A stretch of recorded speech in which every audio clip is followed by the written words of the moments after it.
Francisco Mayor London Breed, I am so happy to be here today. Today has been a long time coming. We've been waiting for this day for so long. And can you believe that we are finally at a point where all the colored tiers implemented by the state are no longer necessary? Can you believe that we are finally at a place where I was able to get out of the car without putting on my mask? Can you believe that we're at a point where the sun is shining bright in San Francisco? And when we talked about being out of the woods during this pandemic, well, we're out of the woods right now. And it feels good. It feels good. This has been a challenging, 15 months now of dealing with the uncertainty. None of us could have ever imagined that when we first made the decision to shelter in place in San Francisco, that it would be an entire year and now 15 months of sacrifice. And when you think about what we accomplished, we should be so proud. In fact, we shut down first. We were criticized for shutting down first.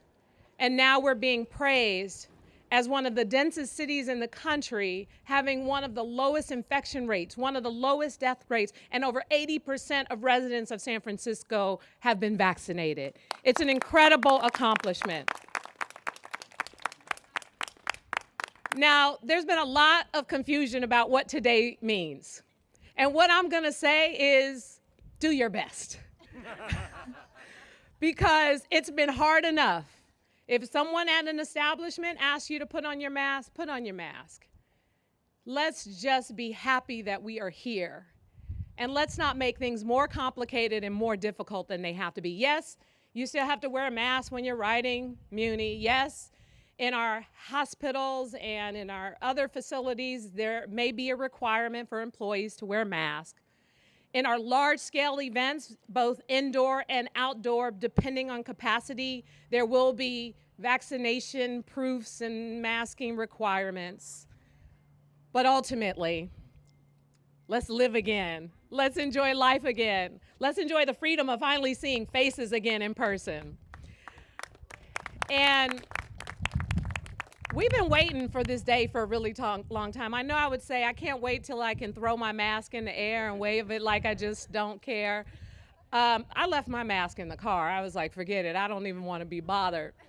But I want to take this opportunity to thank so many city leaders, people who run various city agencies in San Francisco, because if it were not for their hard work, their dedication, their advice, and yes, putting up with me when I wanted to do things that they didn't think it was okay for us to do, they stuck to what was most important.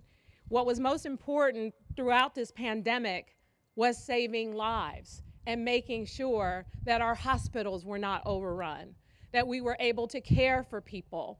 Yes, we have suffered in this economy and tourism, and I see some of the tourists here with us today. Welcome back to San Francisco. But I want to take this opportunity to really thank the leader of our Department of Public Health, Dr. Grant Colfax, for his amazing leadership. And we had countless Zoom calls where they got real tense. And the only reason why I think you stood your ground is because we were on Zoom and we weren't in person, Dr. Colfax. And I also want to thank our county health officer, Susan Phillip, who's joining us here as well. Thank you so much for your hard work. I almost forgot what you look like in person. And these two incredible leaders, along with the entire Department of Public Health, they've done a tremendous job. And we are so grateful that they continue to show up to work day after day. I also want to thank someone who's been like somewhat of a quiet force running our emergency operation. The Department of Emergency Management is one of those departments that's really unappreciated unless there's an emergency. And so Mary Ellen Carroll has done an incredible job leading this effort. Thank you, Mary Ellen, for all of your hard work and everything you did to get us to this place. So many incredible people. We kept Muni service going, even though we had to scale back. And so thank you to Jeff Tumlin and those who are a part of MTA, and thank you all for showing up. We saw Muni operators. They were the ones who had some of the most cases of COVID of any city employees. And so I was so glad that we were finally able to get the state to prioritize them for the vaccine. And so thank you to all the hardworking men and women of MTA for everything you did to show up to work every single day.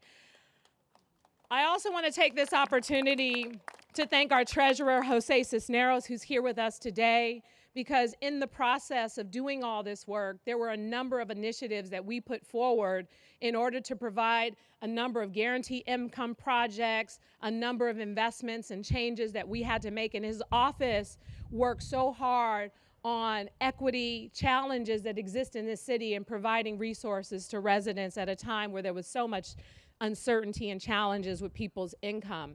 And I want to thank the director of the port.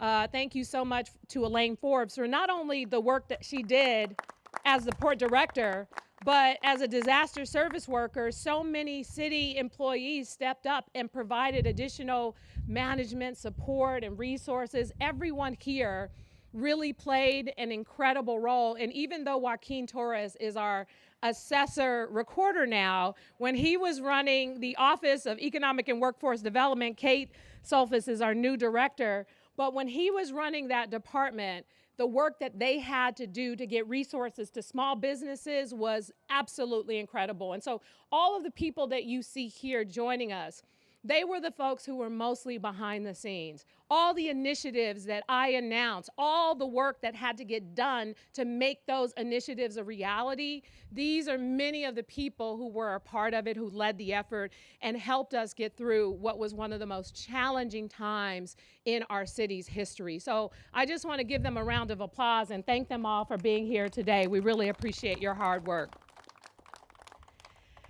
And with that, what comes next? Well, today, I just would tell people who are not city employees, take the day off and go eat at one of the restaurants. Go shop downtown. Go enjoy yourself. I see Karen Flood is here and Rodney Fong from the Chamber. So many great people who have been really fighting and supporting our businesses.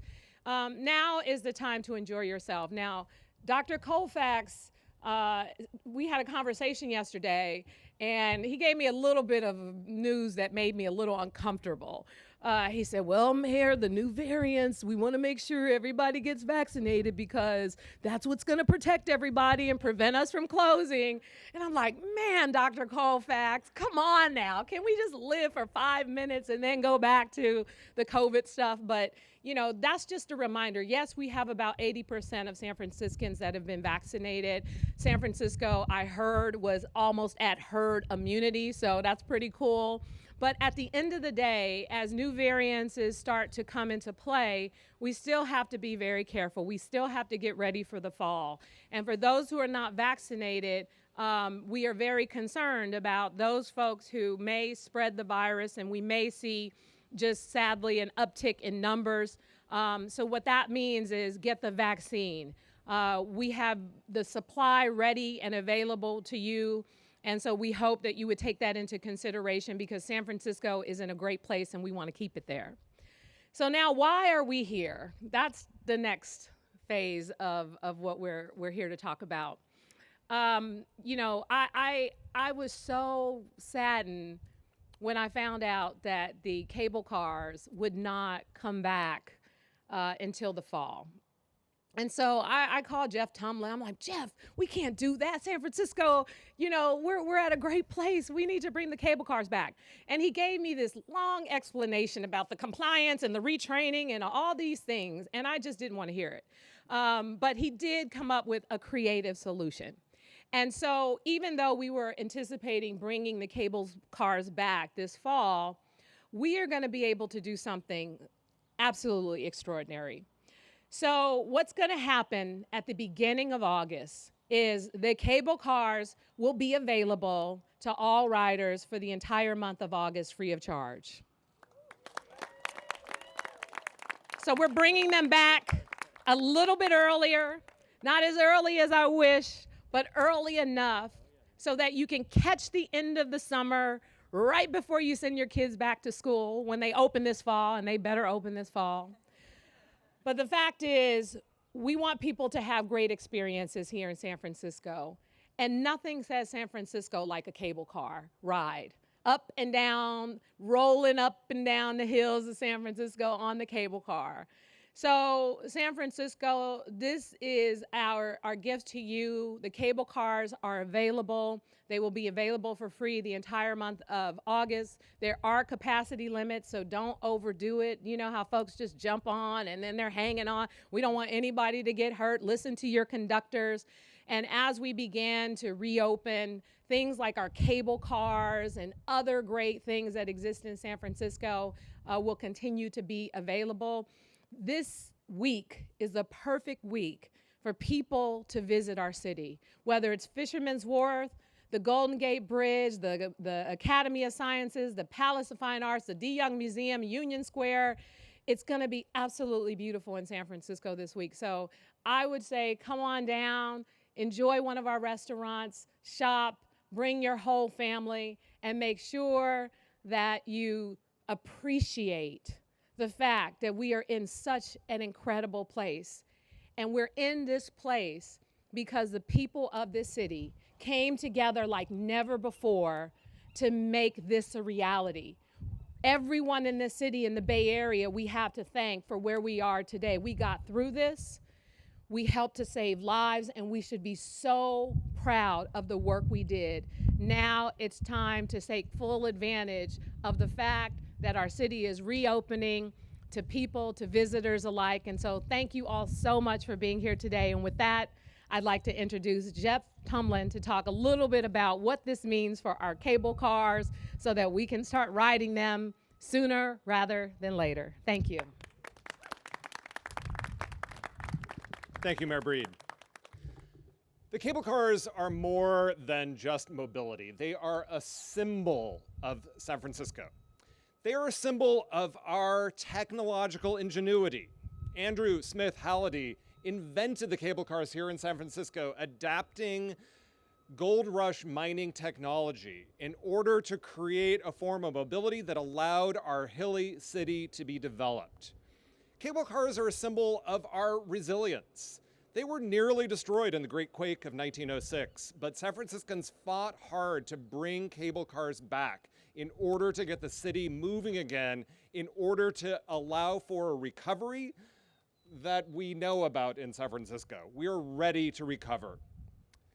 Cable cars are also a symbol of how much we love the unique qualities of this city. Friedel Klusman fought really hard in order to make sure that cable cars, which they have their quirks, they're a kind of antiquated technology, they don't quite work as efficiently as some of our other modes of transportation, but they are loved. And they are a symbol of this extraordinary, unique city and its history. We are so glad to be bringing them back, and we're glad that Mayor Breed pressured us to get a little creative. So here's the deal.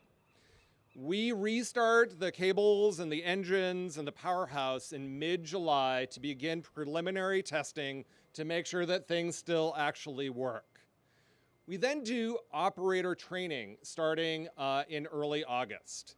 For the first time, as far as I know, in San Francisco, we're actually inviting the public to come join us during operator training. To a certain degree, we kind of need your help.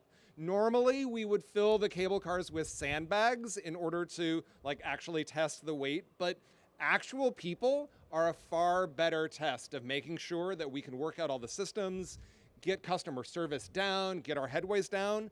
So we invite you, come help us retest our service to make sure that it really works. That way we can restart full service in early September. So I also want to let you know, we're in testing mode. We're not going to be running on a perfect schedule. We're going to be focused on the Powell-Hyde line. We'll be randomly opening other lines. We're going to do what we can at each of the terminals to let people know where to expect cable cars, where you can get it, where you can't. It's going to be a little rough, but it's going to be awesome. And we're so excited to actually be offering this, and that Mayor Breed forced us to get a little creative and a little innovative. Couple of other disclaimers. At least until September, please do wear your mask on all public transit. Also, we're very excited based upon the extraordinary health record on Muni, but also the success of San Francisco in squashing the virus. We are eliminating the social distancing requirements today on Muni, which will allow us to avoid the pass-ups that have become so common now that the city is reopening and thousands of people are coming back to transit. So that's all I have. I'm just excited to be here, that we're reopening. There is no economic recovery without Muni, and we know that we have a critical role to play to help support all of the San Francisco economy, and particularly the visitor service economy that drives so much of how we are able to fund the services that we do. Thank you so much. Thank you, Jeff. And I don't know about you, but I've been on some of those buses. I didn't even realize it was a 6-foot distance requirement because it was so crowded. Anyway, it's gone now. All right, with that, thank you everybody for being here. And at this time, we'll take a few questions. All right, easy crowd, huh? Everybody's just ready to go party and go eat at all these places. What's the first thing you want to do? I'm going to Disneyland. I don't even know. You know, I got to work, so. But I will say that I'm looking forward to, because I've been taking, since the pandemic, I've been taking a lot of walks all over the city, and I'm looking forward to doing that without a mask on. Yes, Christian. Actually, one for Dr. Colfax, if I may. Yes. Dr. Colfax, by the way, it's great to see you smile. I told you I want to see you smile again. For those people who, even here, we're outdoors, a lot of people are still wearing their masks. If you could talk for a moment about what it's going to be like, that transitional period for people. Some people are going to still be comfortable wearing their masks. Some are going to want to have them off. Some locations, perhaps restaurants or supermarkets, might have that. We're going to be in a kind of transitional phase. This isn't just a today, all of a sudden, things are going to change. Yeah, well, I think that the most important thing right now is for people to get vaccinated if you haven't been vaccinated. We are at a very high rate of vaccination across the city, but we still have thousands of San Franciscans who are eligible for vaccine who have not been vaccinated yet. So I think that's the most important thing right now. The masking is also is especially important if you have not been vaccinated, and people who have not been vaccinated need to continue to wear masks inside under the state guidelines. So that's really key. And then I go back to what the mayor said, do the best you can. I mean, if you've been vaccinated and you need some time and you still want to wear a mask outside or inside, I think that's fine. But I think we can't underestimate the importance of getting vaccinated. That's our ticket out. And we still, again, have many people eligible for vaccine in San Francisco. And we have vaccine ready to go. Drop in, we could get hundreds of people vaccinated today. And we're continuing to do that. And for that Delta variant that people have been concerned about, do the vaccines, the Pfizer, Moderna, J&J, seem to be useful against that? So Delta? from the data that we have right now, this is data also coming out of the UK, the vaccines are very effective against the Delta virus, so the Delta variant. So I think that's incredibly important to realize. We see what's happening in England right now. They've delayed their reopening by 4 weeks because of the Delta variant. Luckily here in San Francisco, we have a wider coverage of that all-important second dose that protects more fully against the Delta virus, so we're in good shape here. But again, I'd encourage the thousands of San Franciscans who are eligible for vaccine, please drop in, make an appointment today, talk to somebody who's been vaccinated. This is still life-saving, and we need everybody in San Francisco who's eligible to get vaccinated as soon as possible. We don't want to go backwards, and the Delta variant is still a real threat. Dr. Colfax, what's your message to parents who have children under the age of 12 and whether they should wear masks or not outside? And of course, school is a different issue in the fall. Yeah, well, I think again, outside, it's much safer to be outside than inside without a mask. So I think that's really important. I would say to those parents, make sure that the parents and the people above 12 get vaccinated, and then hopefully later this year we will see eligibility for children 2 and up to be able to get vaccinated. Very, very important. But I also think we need to balance the fact that kids 2 to 12 need to be outside, need to play, need to interact and engage. We know that going back to school can be done safely, even with people who are kids who are not vaccinated, not eligible for vaccination yet. But I think the combination of vaccination for people who are eligible, masking for people who are not able to get vaccinated yet, is going to be really important. But mask inside. generally is very important for people who are not vaccinated. Masking outside, do it if you feel more comfortable. Certainly lower risk than not masking inside. So children in playgrounds. Yeah, so children in playgrounds, I think that, if there are cohorts of children who play together consistently, there's no requirement for masking outside at this point. I think it's really up to the parents and how comfortable they feel having their children engage with others. Again, outside much safer than inside. Masking outside can be done. It's really what you feel comfortable with. Thank you. Oh, one more. Actually, the question is for Mr. Cucumber. Yes. So if you could just speak to us a little bit more about the challenges of pushing up the cable car, restarting the cable car. It's great that it's coming back in August, but what were some of the challenges that aren't that hinder it from coming back in sooner in summer? So we faced all sorts of challenges trying to bring Muni service back. If it weren't for Stacey Abrams and her team's work in Georgia, we wouldn't be here today. The shift of the balance of power in Washington resulted in a significant amount of federal recovery money coming to Muni that has allowed us to avoid massive service cuts and stabilize. It's not quite enough to get us back where we were before, but it's allowed us to stabilize.